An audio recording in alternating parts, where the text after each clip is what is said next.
My name is Adrian Nantchev, and this channel is all about helping you become a remarkable entrepreneur. And that's why I started this podcast, Become Remarkable, to share with you the stories and experiences and journeys of people around the world, whether entrepreneurs or not, to help you to be inspired to become remarkable. So today I have with me, I'm not sure you beg pardon? Ndidi. Ndidi, I was thinking that. I was thinking Nadine. Yeah, very similar. So thanks a lot for coming on the show. So what we normally do now, or what I'm trying to do, is I'm trying to go for like an icebreaker question, what I call the carry-on questions. And just a way of breaking the ice, so to speak. So Tom Luengo from Florida, from the previous podcast, wants to know, what's the biggest mistake you've ever made? Wow. The biggest mistake I ever made was sometimes putting others' needs before myself. I just believe that I have a very giving heart, but you have to know when you have to take care of yourself as well. Can you elaborate on that at all? Okay, so as I said, I have a very giving heart. When I give a lot of me. So, at times when other people have needs, you can find yourself giving all you can to help them, but then at times you start to suffer. So now I have to understand what I'm working with and, basically what's the longevity of this relationship? Is this a short-term relationship? Is this a long-term relationship? Is this something that I can outsource you and have you get help from elsewhere? Or is it something that I can take on full out? Because as for me, if I have, let's say 20 people in my life, previously I would try to help all 20 people or be there for them as best as I can. But now I'm understanding that it is very much okay to be there for yourself as well. So not neglecting others, but still understanding that you can give, but you don't have to suffer in giving. Yeah, would you say you're a very selfless person? I would say that. In terms of my heart, yes. Yeah. I've started to realise I'm a very selfless person as well with regards to actions and behaviours and priorities.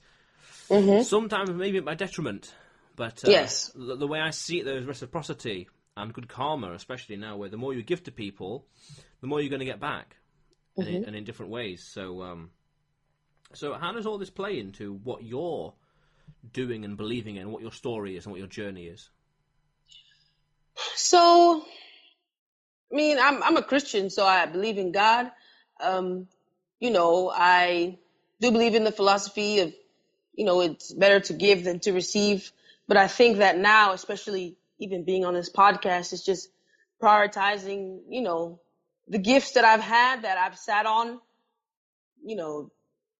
to help better myself, because I've had all these gifts for a while.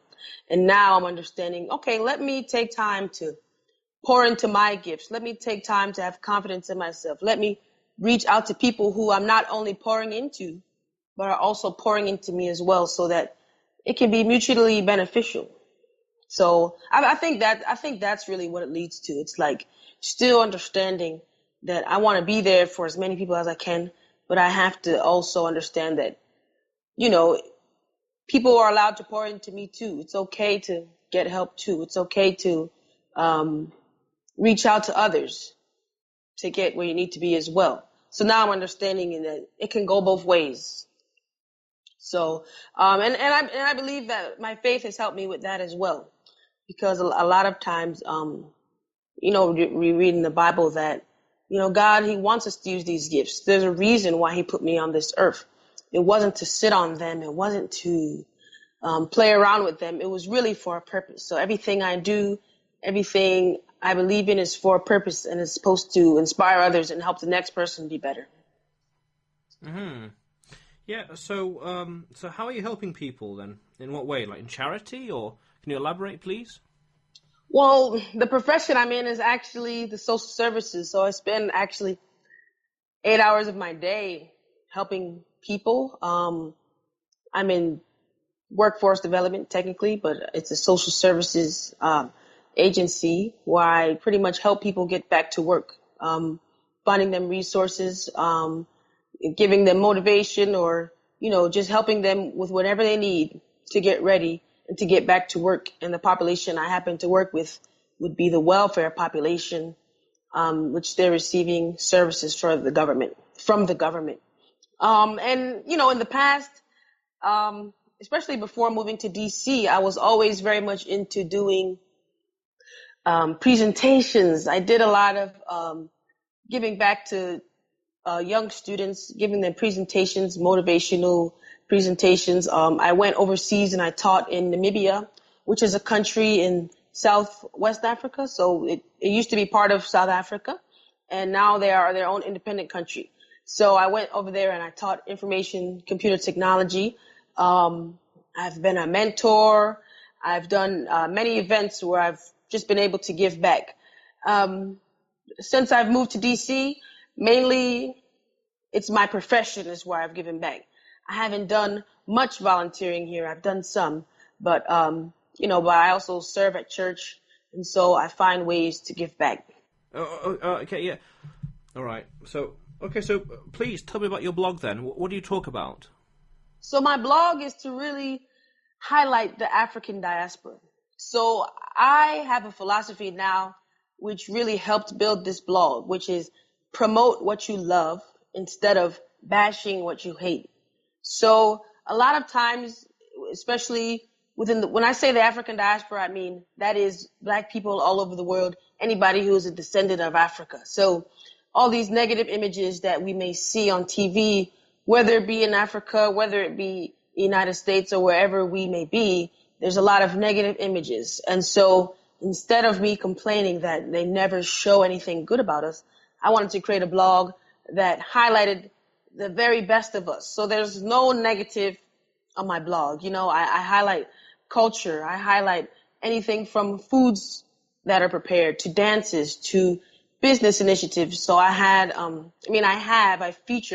try to do it once a week. Somebody, a millennial, like me. It doesn't have to be a millennial, but a young person of African descent that is doing something positive. And I interview them and they tell me about their initiatives, and they provide the information where people can contact them. And so it's just to really highlight, kind of like you said earlier, it's just about them. I'm just asking the questions, but I really want it to be about them and what they're doing, so we can see ourselves in a positive light and see that we are achieving things. We are doing wonderful things in this world. It's just that we have to start promoting it instead of complaining or, talking about what we don't like. Let's just talk about what's going on that's positive. So that's what my blog is focused on. So you mentioned the African diaspora. What is wrong exactly there? What's the problem? What injustice do you see, for example, or dilemmas you want to resolve? There's many injustices against us from the outside world, which I pretty much understand and I grew up living it. But the injustice sometimes I find within ourselves is that we spend too much time trying to prove others wrong, or we spend too much time trying to get the validation of others. So, I don't have to wear my hair straight. I don't have to apologize for wearing my hair how it naturally grows out of my head. I don't have to apologize for my skin or my nose shape. But I find that it's an even bigger injustice when we keep apologizing for who we are instead of going out and just using the gifts that we've been called to use. So, I know that there's a lot externally, and I developed this philosophy a few years ago. It's like, I'm not going to waste my time. It's not a waste of time, but I'm not going to spend my time anymore trying to convince others of how to treat me. I just want to pour into people who look like me so that we can begin to love ourselves, and then, that love can overflow. I'm not saying that it's not an important message, but I realized that it wasn't my message. My message is just to promote us in a positive way and let that light exude over any other injustice. Can you elaborate, please, on your positive message?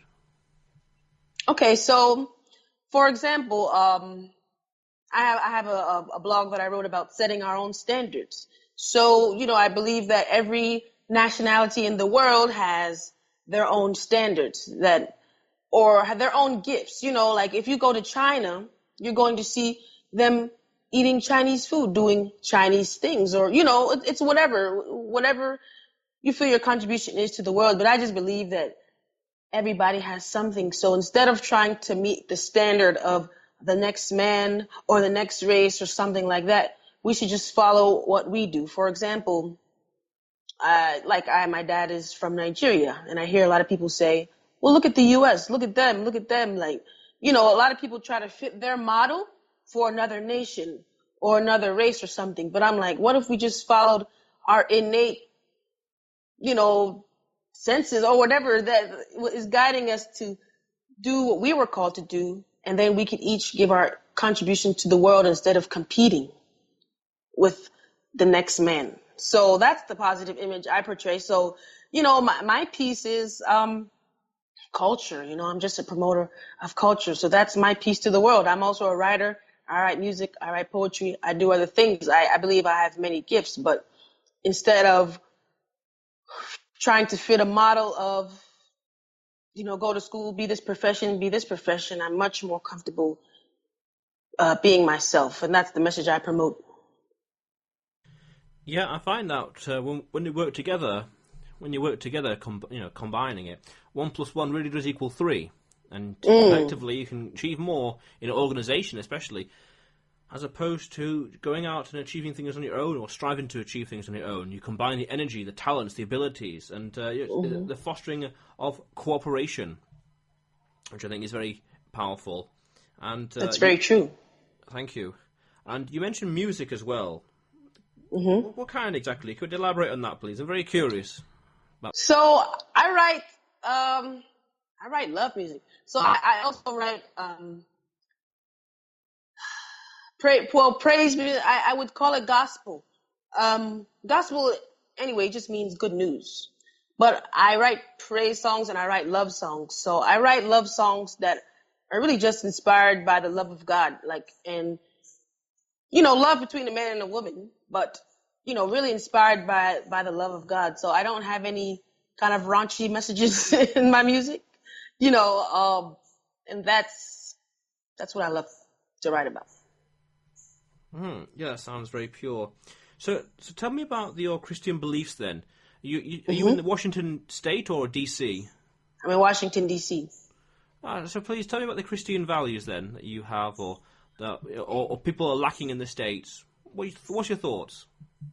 I think that, kind of alluding to what you said earlier about working together. So I believe that once we determine who we are in God, at least for me, at least once I've determined who I am in God, it's much easier to facilitate those relationships with other people. So the only thing that's really lacking is just understanding who we are, and especially in a place like DC, everyone comes here. Most people that come from the outside come to be successful. People come to follow a dream.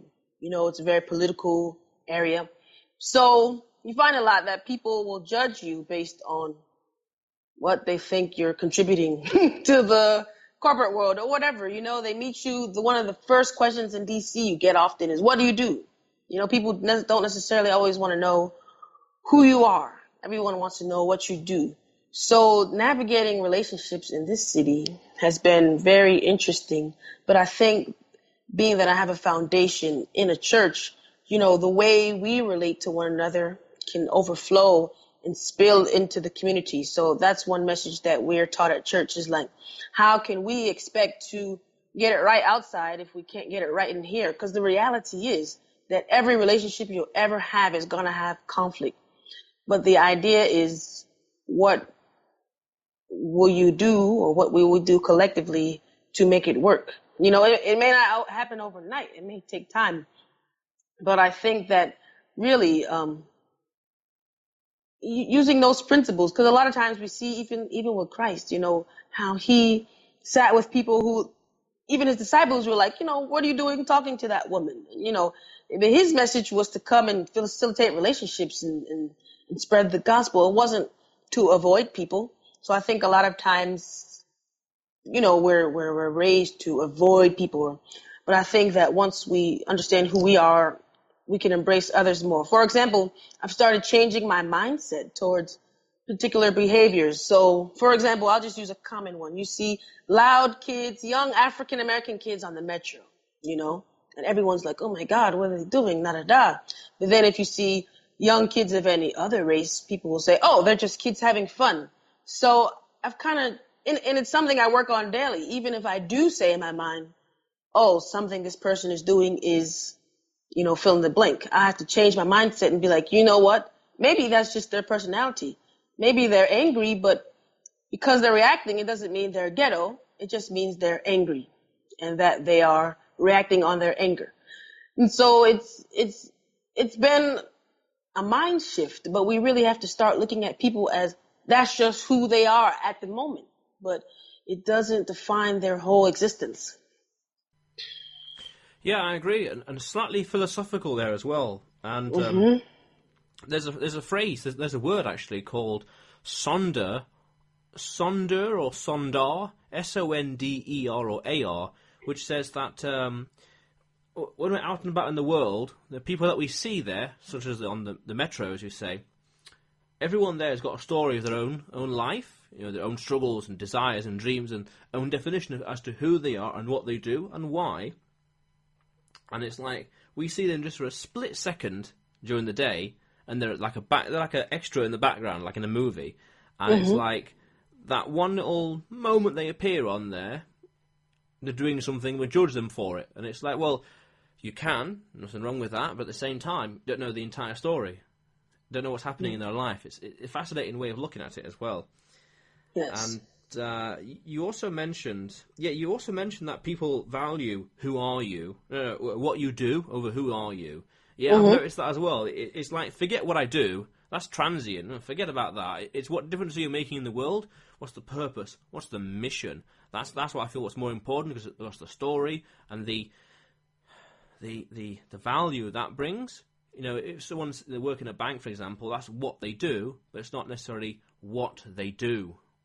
And similarly, when people talk to me about business or on the press, they always ask me about the money side of the business more so than the story side. And it's like, well, forget about that. That comes and goes. Ask about the story. Ask about what's the mission, what's the purpose behind it. So I feel it's a bit of a loss.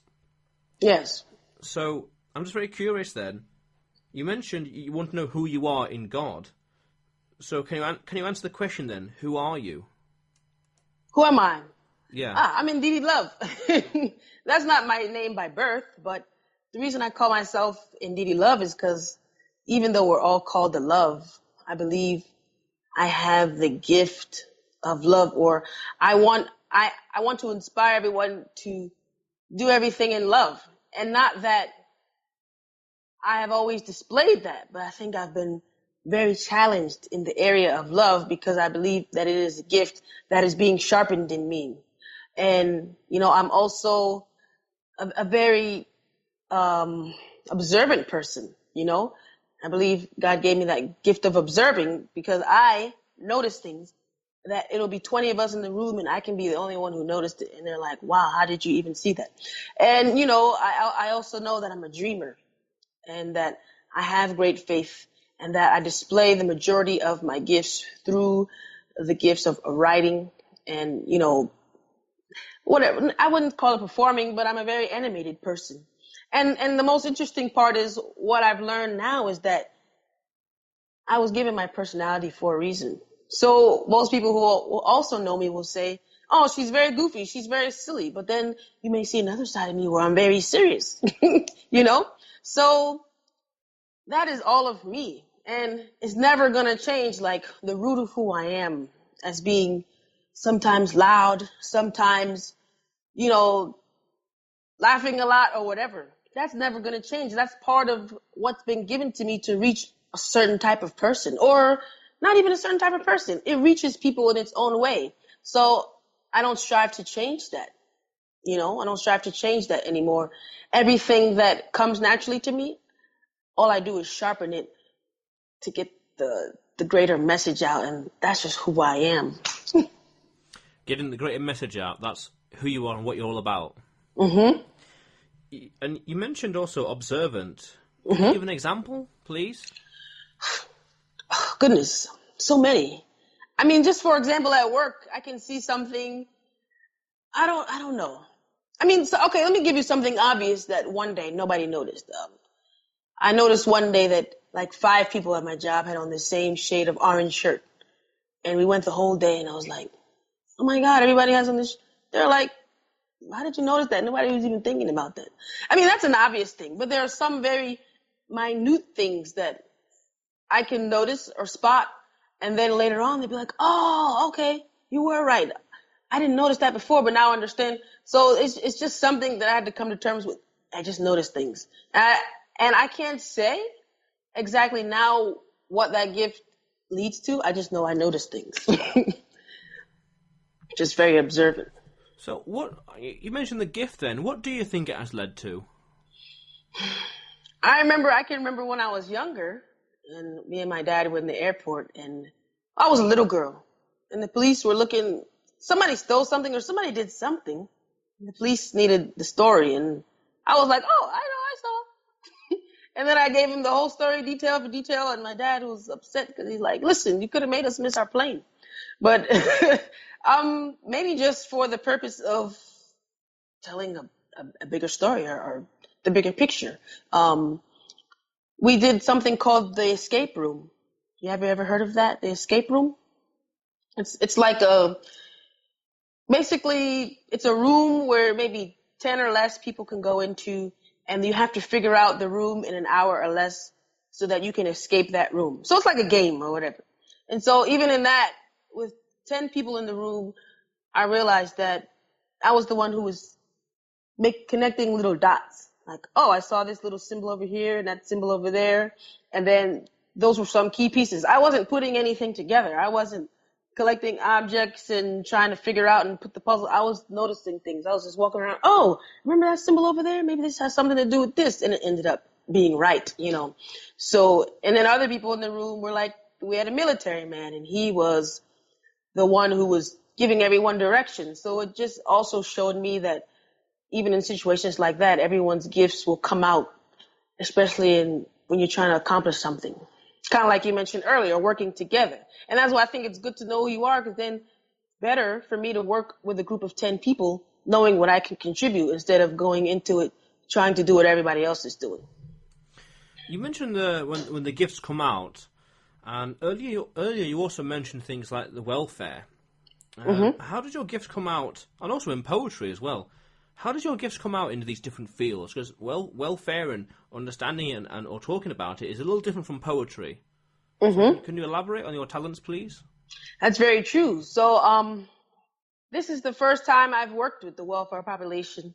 Um, and I noticed that my gift has come out in how I encourage. I started something called Monday Morning Motivation because I realized that, you know what? A lot of my clients need motivation, because you can sit in my chair and I can tell you, you need to do X, Y, and Z to get here. But if from what I know about you, I'm the only person in your life that's speaking something positive, then it needs to be a mixture. I need to motivate you, but also I need to be clear with you about what you need to do. Um, and I think that even though a lot of times my job is a lot of logistics and finding resources and doing this and doing that, it could also be my gift coming out in the way I present the information. It takes a special kind of gift to be cursed out and not retaliate. you know, it's not every day that you can do that. Now, in this particular job, it took not that I always retaliated, but it took some time to just really sit back and listen to what the person is saying and respond. Also, knowing who I am in Christ, responding with certain words that can uplift, but at the same time help calm the situation down. But I think more so in this job, the motivational piece, the encouragement piece, people saying, "Oh, those words you told me, those really inspired me." The other week, I talked a girl into staying in school. Like, she was hellbent when she called me on dropping out of school. I said no. And I told her the long-term effects. And it was something that necessarily wasn't part of my job description, but I took that extra time to talk to her about motivating her, just telling her the real, about why she needs to stay in school. My only quarrel with the And then the word. poetry. Oh, sorry. Please. Oh yeah, the poetry. I mean, that's just something I've been writing since I was a kid. I remember my dad when I was younger. He had a folder of different things that I have written. So when I write, it could come out in the form of a song. It could come out in the form of a poem. It could come out in the form of a story. But that's just something I do. I'm just curious. You mentioned these words, the Monday morning motivation. I sense that unless the words and therefore the advice has got something actionable, then it's a bit hollow.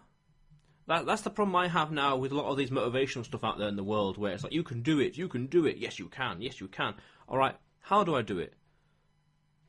How do you tackle that mismatch? Because it's just a sowing platitude, isn't it? It's just, yes, you can do it, but then it's like, don't people need to learn how to do it? Like this girl you talked about, did you talk about anything actionable, or did you discuss anything practical at all, or it just dare I say it, lip service? No, what you're saying is very true, because I hold the same philosophy. I was actually telling a friend this yesterday. A lot of times we say what we can do, or I'll pray for you or something, but if I have it to you to give, it's better to just show you. So yes, with that girl, I did. I gave her some very practical advice, and it wasn't even a speech of you can do it. It was, here's what's going to look like. This is what you need to do. Let me give you some resources that will help you continue this. Think about, how your kids will see you. This will also down the line show your kids how to accomplish something, to finish what they've started. So even with the Monday morning motivation, I might, give, and I haven't sent out too many. You can do it. I actually, when I send out the Monday morning motivation, I have a picture with something like, in order to overcome your challenges, you must be willing to face them, or something like that. And then I'll have my own little message on top. So I totally agree with you. Because I am not a fan of flattery either. When you say hollow words, to me, I think of flattery. When people just say words to say words, people just compliment you just to compliment you. And I don't like that at all. So I try very much not to be a flattering person. Sometimes I consider myself a tough love person, because I'll tell you the truth, but at the same time, I'm going to encourage you. So. Yeah, it's. I find that like feedback and criticism very helpful to know what I'm doing wrong and what I'm doing right. I used to ask a few years ago, well, more than a few years ago, when I was at college, what we call college, might call, I don't know what you can call it in the States, but high school, I'm not quite sure. Okay. I used to ask, what do people think about me? This is way before I learned all the stuff I know now. This is ages ago. And I used to ask, what's the feedback? What do people say about me behind my back? And it's like, it hurts. And it's like, I know it's going to hurt, but I need to know it. And they just never told me. And it's like, oh, I need to know. So mainly because I need to know what I'm doing wrong in a very, not so much in a social convention way, but in like, what am I doing wrong? Do I need to shave, for example? Stuff like that. Those kind of things. What am I doing? How can I improve? That's what I'm always interested in. Mm-hmm. And so tough love is very important, I think. Very important in behaviour and self-growth as well. Yes. You also mentioned that this goes beyond your job description. Mm-hmm. In what way does it? And also, what is your job exactly? I'm very curious. Well, what I'm called is a corporate representative. But at the end of the day, I have a caseload. So, I have case management. I have clients that come sit with me. And like I said, they're assigned to us because they're receiving welfare. So, I provide services. It's been interesting work. Nonetheless, it can be rewarding when you see, like, for example, I had a client, I've had her since I started working there, but she finally, got a job and is staying there, but it took over a year to get to her. But that was through motivation. That was through extra things, that I had to do to get her to that place. So when I say beyond my job description, I believe that especially in this society, we become attached to things. We become attached to our titles. And the reality is, I am who I am when I'm home, when I'm at work, when I'm at church, when I'm in school. It doesn't matter who I am. Every gift is going to come out in its own way. So if I understand who I am going into a job, then I won't be so sad if, let's say, I don't have that job anymore. Or let's say you take a pay cut, or let's say you don't like your job. And I found that a lot of times if people don't like their job, they attach that to their value. Like, oh, I don't like my job. That must mean I'm not a good person because I'm not at a job that I like, which is very untrue. You are who you are despite where you are. So it's going to always shine through wherever I am. And I also find that you are who you are, and it's really down to you to discover your true passion, your true drive, what you're good at, what you're bad at, what's your future. It's all down to you, and all your successes and failures are down to you as well, which is fascinating because it's like you control your actions and your thoughts, your behavior, and the way you react. Someone's not doing it for you. No, you're doing it yourself. What do you agree? What are your thoughts on that? I agree.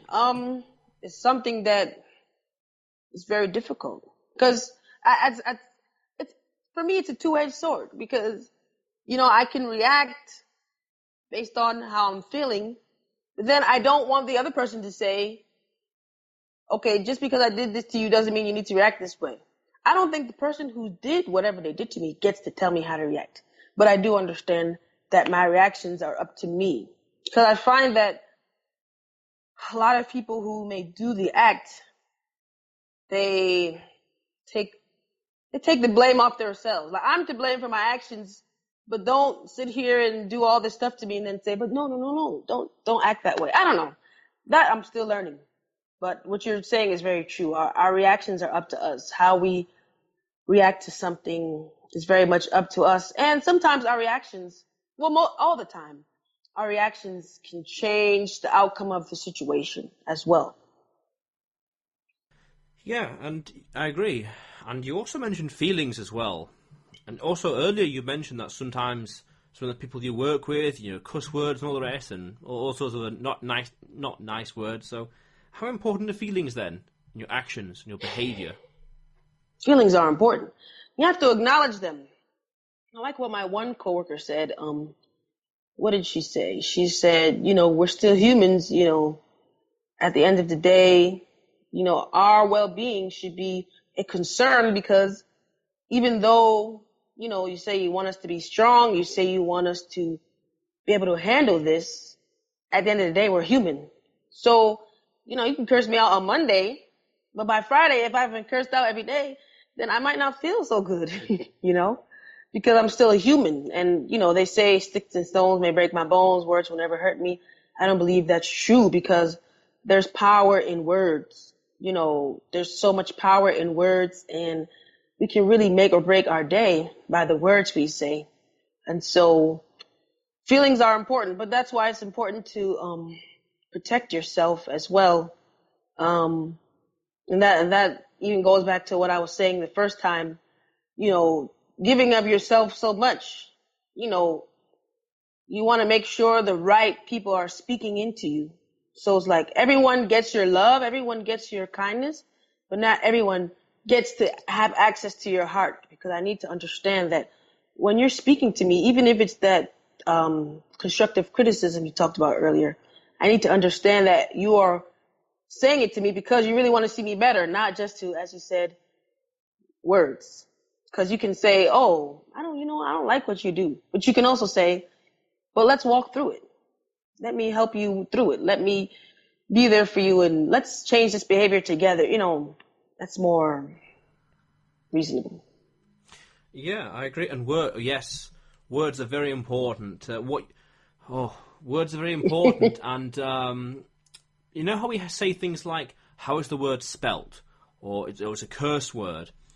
I don't know if that's indicative of an influence or indicative of an origin, but the words that you describe, how it's spelled, and curse words are very important insofar as what those words mean. And no, I'll rephrase that. With the wrong words, those can have a negative impact in your future, your feelings, your behavior, your actions, reactions. It's like this is why I'm conscious with say children, saying what I say to them, and also what I say to myself or say to other people, what I allow to hear. If it's the wrong word, sticks or stones may not break bones, but words do damage. Say that wrong thing, and it has like a negative feedback loop. It's a self-fulfilling prophecy. And I used to say to myself things like, when I started my first business, I used to say to myself like, "Oh, it's okay. I'm not allowed to be successful. Oh, it's okay. It's all right. I'm not allowed." And I'd use that as an internal like mechanism, as an excuse to say why I'm not receiving any success, or nothing's really happening, or why it's all stagnant. And it's like the more I say that to myself, the worse it gets. So it's like words are very powerful. And in fact, in the field of NLP, neuro-linguistic programming, there's a thing called embedded commands. So if you say something like, please sit down, for example, or stand up, but please sit down, that command, those two words you want people to actually do, so sit down, you could say something along the lines of please sit down, in different tonality, different body language, different structure, symmetrical, asymmetrical, and those two words enter the subconscious brain, or the superlatents, or whatever other audience or what they believe in, and that changes your actions. So words, all it's just vocal cords and just sound waves, and yet those words have a lot of power, for good and bad, and who knows what else, all the shades of grey. Very fascinating. The consequences of words, very fascinating. That's very true. It's like when people say it's not what you say, it's how you say it. You can say the same thing in two different ways, and it has two different results. But you mentioned children. I wanted to say too that, before this job, I was pretty much always in the education field. Whether it be teaching, literacy, whether it be mentoring, or whatever I was doing. And I found that a lot. And I found that going into the classrooms, because I've always worked in like low income or maybe inner city or something. Even teaching in Africa. The mindset that I had going into it, in the words I use, always changed the outcome. Because I spent a lot of time proving people wrong about students or about a type of student. For example, even working in inner city schools here, you will have someone say, well, this kid can't write this kid can't do this. And I would say, oh, really? Okay. I just had them do it. Like that, like literally all you've known about them for all this time. And I just came in and did it with them in just a few minutes. Even when I was teaching in Africa, I was at one of the lowest performing schools, and I was by myself. There was 12 of us sent, but we were sent to each different regions of the country. So, I had them doing PowerPoints. Like my director literally came in, they were doing PowerPoints, because what I did was I said, teach me about your culture. I'm going to teach you how to use PowerPoints, but teach me about your culture using the PowerPoint. So something they want to tell me, but also it's helping them learn because now they're interested in it, right? So, and other volunteers, I can't get them to write their name. I said, well, that's not my problem. I spent my time there, and I told them the first day, I said, listen, we only have a short time together, so this is what I intend to do, and I'm going to need your help with this. And it's going to be very structured. We're going to have fun, but at the same time, I came here for a specific purpose, so this is what we're going to do. And that's what I did. Very determined. Very determined. Yes. So, as we begin to wrap up this podcast, what is it you're working on now, and what is next for you? Next for me. So right now, I'm building my blog, interviewing more people. I'm restructuring my blog, and I'm getting into my music. I'm very intentional about that right now.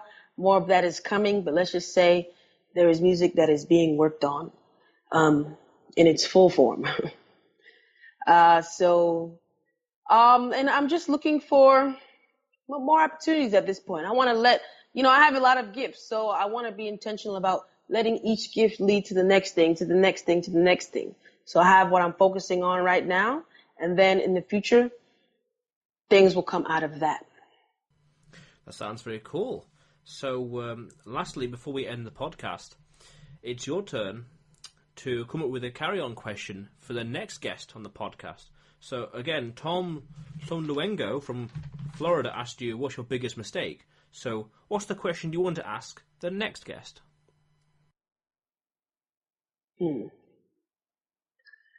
Wow. How would you want people to see you in the next 10 years? What is it that you would want people to say about you and your legacy?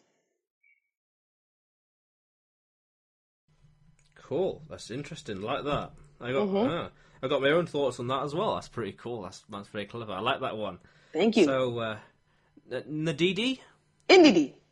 Ndidi? It's more like a invisible eye in front of it. Invisible eye in front of it. In front of what? The N. Ndidi. Oh, I get you. Yeah. Interesting. Yes. That kind of reminds me of Nvidia, actually, as well. It means patience. Patience. That's pretty cool. Yeah, you got to have a lot of patience with what you're doing, yeah. Exactly. So, anyway, Ndidi, thanks a lot for coming on the show. It was great having you on. And thanks a lot. Thank you as well for having me. I appreciate it. That's awesome. So, ladies and gentlemen at home, if you haven't already, click on the subscribe button below and press the bell notification right next to it for the latest uploads, because this channel is all about helping you become a remarkable entrepreneur. So go out there today and do something remarkable, because that is what it's all about.